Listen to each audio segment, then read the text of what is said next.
بات یہ ہے کہ یہ اکثر نادان ہے، اور اسی طرح ہم نے شیطان سیرت انسانوں اور جنوں کو ہر پیغمبر کا دشمن بنا دیا تھا۔ وہ دھوکہ دینے کے لیے ایک دوسرے کے دل میں ملمہ کی ہوئی باتیں ڈالتے رہتے تھے، اور اگر تمہارا پروردگار چاہتا تو وہ ایسا نہ کرتے۔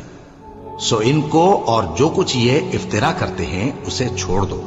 اور وہ ایسے کام اس لیے بھی کرتے تھے کہ جو لوگ آخرت پر ایمان نہیں رکھتے ان کے دل ان کی باتوں پر مائل ہوں اور وہ انہیں پسند کریں، اور جو کام وہ کرتے تھے وہی کرنے لگیں۔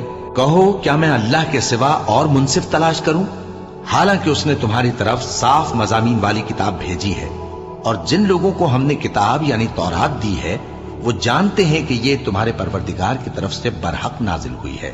سو تم ہرگز شک کرنے والوں میں نہ ہونا، اور تمہارے پروردگار کی باتیں سچائی اور انصاف میں پوری ہیں، اس کی باتوں کو کوئی بدلنے والا نہیں۔